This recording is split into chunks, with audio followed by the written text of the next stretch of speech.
Mizuno is adding to its JPX 925 family with the JPX 925 forged irons. Today we've got some new features to talk about and a sleek looking iron. Tyler and I will review it and let you know everything that you need to know about these irons.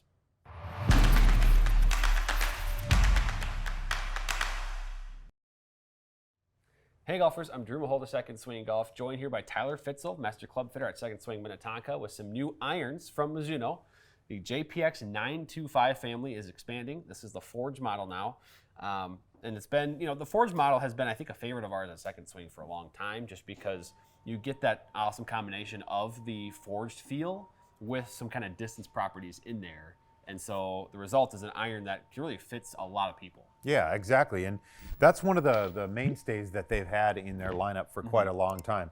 I think back to the Mizunos, as you get back into the 2000s and the 10s and the teens and into the 20s here, we've always seen a JPX forged of some kind. Yeah. They just continue to innovate and use technology to its advantage. Yeah, so if you remember, we did a review on the hot metal irons in the JPX 925 family, and those had the technology, the Contour Ellipse Face. Yes. This is a new technology, a new face architecture that they've done, multi-thickness. And so I think the idea is kind of to provide thickness in the club face shape where it's needed. Yeah. And then obviously make it thinner where it's not necessarily needed as much. And the result is more consistent ball speed across the whole face. Yeah. They've seen some pretty good stuff already from the JPX, the hot metal series of models of the 925. You've seen that ball speed performing really well. So the forged model, I am sure it performs the same way. Yeah, and really, when it comes down to it, it's how good is your miss, not how good is your perfect shot. And so that's really what we're trying to attack with the technology. Mizuno's looking at, hey, well, if I'm a little bit off here or there, can I maintain that ball speed? Can I get that launch? Can I get that spin? Yes, and then, of course, they're the JPX 925 forged, so they're forged through Mizuno's patented process, grain flow forging, in their Hiroshima plant. The longer irons, the 4 through 7, are forged from the Chromoly 4120, I believe it is. Yeah. And then the shorter irons are from that kind of Pure Select mild carbon steel. So you got a little bit softer feel with the lower irons, kind of that more feeling of control and shot shaping, so to speak, whereas the longer irons, a little bit more forgiveness, a little bit more speed, maybe, like you said, on those miss hits. And then also a new sole design this year. It's so the kind of triple cut sole, you can kind of see the three tiers there. So sort of that beveled leading edge, just gently beveled for some clean entry, and then the kind of sharper trailing edge to kind of get you out of the turf. So of course, we're on the mat today. We can't necessarily test that turf interaction, but really good stuff. I think that's going to be a nice one. It's the first thing that I noticed, because really the shape on the bottom, that's where the club meets the road, if you will. In other words, get down into that turf, and that's how our ball flight starts, is one contact with the ball. So this is going to be interesting. Really, really cool. Yeah, so I'm going to do some swinging today. We've got Trackman set up. One other note before we get going. The new finish this year with the JPX 925 Forge is a forged black finish, which probably, we don't have it with us today. Can't see it in person yet, but that's a pretty, darn good looking finish. We've talked about this with a lot of different club series. As we've seen kind of this limited edition they come out with, maybe a year after, 6 months after introduction. They're almost always very popular. They always usually sell out. We don't see a lot of them traded in because I think people hold on to them. They like that finish. That's going to be a really, really hot commodity this summer. Well, I'm ready to go do some swinging here. Let's see what this thing has. Let's go. First thoughts, just on the appearance here, though, like it actually looks a lot like kind of a player's cavity type iron, like more kind of like in the past, say the Mizuno Pro 243, for example. It looks a lot like that. Maybe a little longer blade length, but the top line's pretty thin for what would be categorized as maybe a player's distance type iron. I think it's kind of almost meshing with sort of towards the player's end of a player's distance iron, so to speak. At least that's what it looks like. Yeah. Well, and that's the whole point, right? Is we're going to have this forged club. We want it to kind of be in between this maybe game improvement to low mid handicap type player, and ultimately it's the look is what gives something more of its category than anything. If I give you a blade, we can call it game improvement, but if you look at something that's a little bit slimmer or thinner, still has some ball cavity back. It's got some ball speed on it. That's the best of both worlds. And That's what most players are looking for anyway. Yeah, yeah. I mean, you can tell there's some juice kind of behind this club, but like it looks very, very clean at address, which is, I know a lot of golfers will like that. And Mizuno's always been really good about that too. All right, JPX 925 forged iron.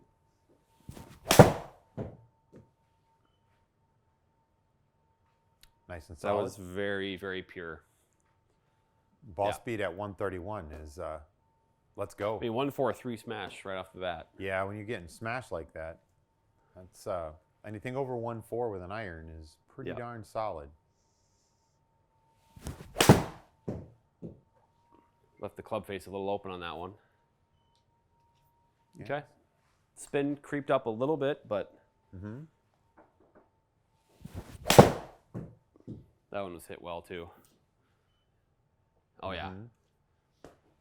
So there's some speed to this thing. Yeah. Well, that's really what we're looking at. You know, we talk about it all the time. Forgiveness is ball speed on a miss hit. And hit, you know, this goes for any player. When you hit it in the middle and you hit it well, you're going to get good results. But it's when you don't. And that's what we want to really look at is we're just trying to, you know, can we make a great club that's forgiving? And this just happens to be, you know, high quality with a forging process and some. I mean, in terms of a forged irons, there are few that I've hit that I've seen these results with, where I can hit it to one. I mean, the one shot was 143 smash, but I can carry this club 200 yards. Yeah. I have not a forged iron. I don't know if I've done that before. Now this is a 7-iron, which has the forged chromoly. Yes. You know, it might be a little bit different feeling and performance with the 8-iron, but nonetheless, it's a really good start here. I'm going to try to hit a little more down on this thing, get my attack angle a little bit negative, see what happens. There you go. And some more spin too, which is not a problem there either. I really like how this feels too.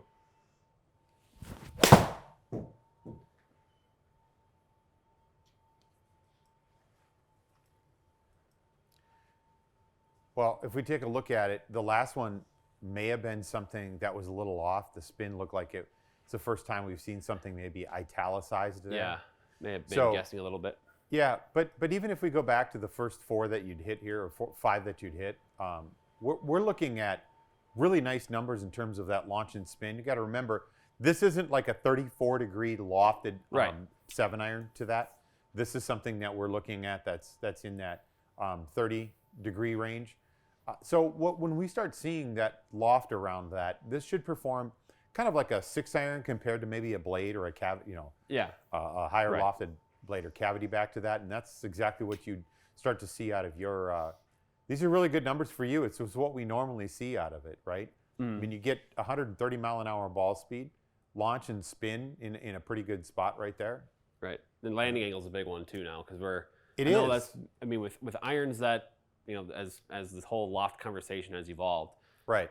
Basically, it's less about what the number on the club is, and more about if the loft and the launch that you generate from that loft gives you a purpose for it in the bag. Right. And I know the number for you as a fitter, you kind of want 40 to 45 degrees is sort of the lowest you want that landing angle to be with an iron, you know, and to be comfortably at 48 up towards a 50 on one shot.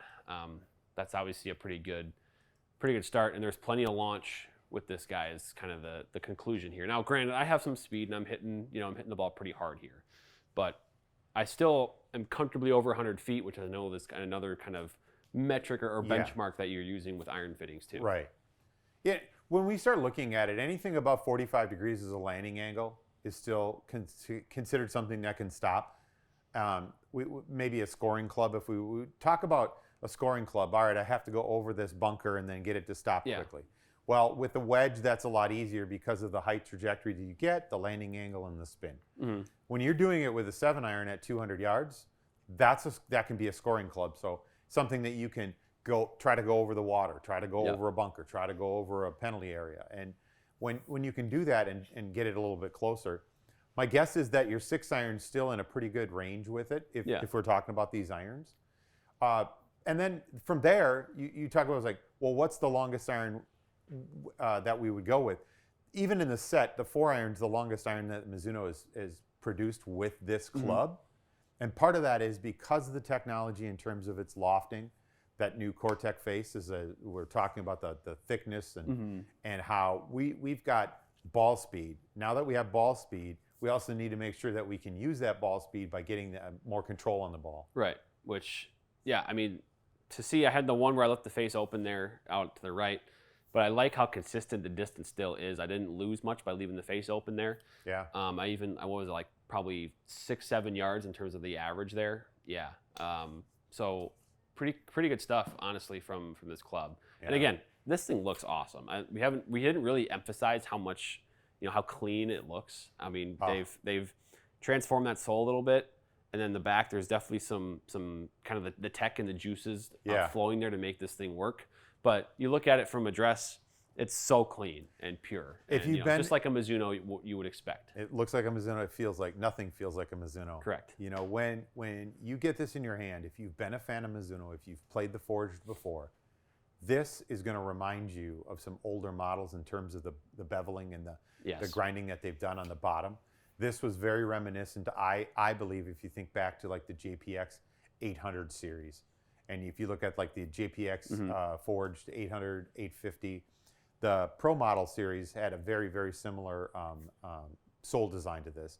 So this is going to be a really, really hot club for a lot of people, because what it's doing is blending the feel with the technology, but still giving us that performance that we're really looking for. Yeah, this is really the first time I think I've been truly impressed and kind of can feel with conviction that a club has really bridged the gap between like a pure forged iron to the technology that a distance iron provides. And I think that's where you have here. So if you're the golfer that is trying not to maybe sacrifice any distance but still wants soft feel, really good looking iron, this is a really good one to look for in 2025, I think. Yeah, so I agree. Some really good testing here. And again, the look and feel, of course, is awesome as well. I agree. So Tyler, testing complete there. JPX 925 forged irons. Yeah. We didn't hit a ton of shots today, but nonetheless, the shots that were hit were pretty good. I was impressed by it. Really? They felt great. Tons of launch, and hitting the ball plenty high with steep enough landing angle. Yeah. No concerns on the performance, I don't think. But just in terms of, as we've talked about several times already, just in the video, like the blend of a forged feel with Mizuno's forging process. I think there's certainly, we talk about forged irons, but it's a different conversation when we talk about Mizuno forged irons, just their process, how iconic the feel of their irons has been over the years. So as we talked about that, and then the technology blend, I guess, first off the bat, what type of golfer do you think is going to be playing or maybe getting fit into these irons most moving forward here? Yeah, I would say that the target audience for this type of club can be someone even from a very low handicap position up into a mid handicap position. And so we talk about someone that might want this as a single digit or even possibly better, because this has all the hallmarks of performance that are wrapped into it. We've described already in terms of the face and the variable thickness for ball speed. We've talked about the sole. It's got this really nice, perfect finish, thin top line. But it also lends to someone that needs this in terms of, say, for instance, ball speed, where we need to get a little bit more ball speed on something, but they still like that feel. Right, so forged usually has a softer feel. It's a little bit more pronounced. Forged doesn't mean slow. Forged actually is very, very good in producing things like this. The chromoly that they use, it's a blend that hardens that steel to allow more ball speed, but still maintain that same sort of softness as you would be used to in more of a blade. So I also think because of its cavity back design and the ball speed forgiveness you're going to get, this is going to come down to someone, regardless of their handicap. If this looks good to you, you can play it. That's right. Yeah, that absolutely. It does look awesome. I mean, I played Mizuno irons basically my entire competitive golf career. I wouldn't call myself a competitive player anymore to that extent, but I played high school golf. I played a little college golf. I played Mizuno irons the entire time because they looked good and they felt good. This kind of brings me back to those times where I looked down at my iron and I was like, okay, this looks great to me. I'm gonna hit a good shot with it. It's kind of confidence inspiring, and so I think to your point, there's maybe a lot of golfers out there that want this type of look, but are thinking, well, I still want a little bit of forgiveness, or I want some distance out of my iron. That's where JPX 925 Forged can really come in. I think it'll be a big, big winner in 2025. I've already loved it. The first glance at this thing, and I'm thinking, gosh, the sole is really good. I already see the thin top line. We already know that it's forged and it's a Mizuno, so nothing feels like a Mizuno. Exactly. Well, golfers, schedule a fitting. JPX 925 Forged irons. Ringing endorsement from both of us. Really good first impression here. We'll do some future comparisons on the channel as well to really dial them in versus other models. But of course, the first impression, I think an A would be my grade for this one. So schedule a fitting with someone like Tyler or any of our fitters at our Second Swing stores. Get dialed in with your iron game in 2025. Thank you, Tyler, for joining today. Yeah, thanks.